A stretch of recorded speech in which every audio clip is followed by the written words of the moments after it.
ABVP द्वारा Chinese वस्तुओं मुद्दे हमीरसરના કાંઠે કરાયો ઉગ્ર વિરોધ। અખિલ ભારતીય વિદ્યાર્થી પરિષદ દ્વારા ચાઇનીઝ વસ્તુઓનો બહિષ્કાર કરીને લોકો આ વખતે ચાઇનીઝ પ્રોડક્ટ્સથી દૂર રહે તેવી અપીલ કરી હતી। અખિલ ભારતીય વિદ્યાર્થી પરિષદે ચાઇનીઝ ચીજવસ્તુઓનું પૂતળું બનાવી અને તેનું દહન કર્યું હતું। આગામી દિવાળીના તહેવારોમાં લોકો ચાઇનીઝ આઇટમોથી દૂર રહીને ભારતીય બનાવટની ચીજો અપનાવે તેવો પ્રચાર કરવામાં આવ્યો હતો। દુશ્મન દેશ પાકિસ્તાનને સમર્થન કરતા ચીનની પ્રોડક્ટને તિલાંજલિ આપવા માટેની મુહિમ શરૂ થઈ છે, ત્યારે આ અભિયાન જિલ્લા મથક ભુજ સુધી પણ વિસ્તર્યું છે।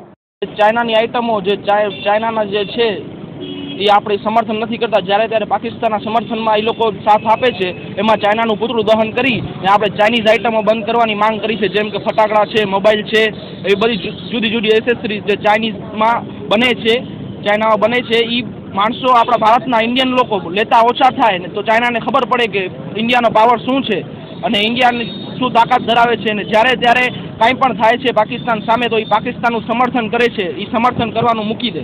કચ્છની જનતાને અપીલ કરવા માંગુ છું કે Chinese mobile, Chinese accessory, Chinese ફટાકડા હોય કે ચાઇનાની ગમે તે આઇટમ હોય એ લેવાનું બંધ કરે, નહીવત પ્રમાણમાં કાંઈ ન લે।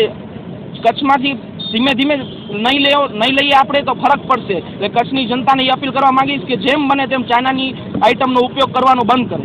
અત્યારે દિવાળી આવી ગઈ છે, ચાઇનાના ફટાકડા હશે તો ચાઇના સિવાય ઇન્ડિયા પણ ફટાકડા બનાવી રહ્યું છે, તો ઇન્ડિયાની ફટાકડા લેવાની આપણે પ્રથમ પસંદગી રાખીએ, ચાઇનાના ફટાકડા ન લઈએ। વેપાર તો ચાલુ હતો પણ અત્યારે હાલમાં તમને ખ્યાલ હોય સર્જિકલ સ્ટ્રાઇક થઈને એ બધું થયું, તેમાં પાકિસ્તાનને ચાઇનાએ સમર્થન આપ્યું છે, અને પાકિસ્તાન આપણા સામે આવડું ઘડી જ્યારે ત્યારે આવડું હમલા કરે છે, અને ચાઇના જ્યારે સમર્થન આપે છે, અને ચાઇના ઓછામાં ઓછું એક વર્ષમાં આપણા ખાલી ભારતમાંથી 5,000 કરોડનું ટર્નઓવર છે, તો આપણે એ આઇટમો નહીં લઈએ તો ચાઇનાને કેટલું નુકસાન જશે એ તમે વિચારી શકો। તો એ હવે અત્યારે તો બધા માલ મંગાવી લીધો હશે, જે પણ હશે પરિસ્થિતિ એમને સમજાવશું કે ભાઈ તમે આ રીતના ન વેચો, ને સમજાવવાની પૂરેપૂરી કોશિશ કરશું કે ભાઈ આ રીતના ચાઇનીઝ આઇટમ છે તો તમે એનો બહિષ્કાર કરો।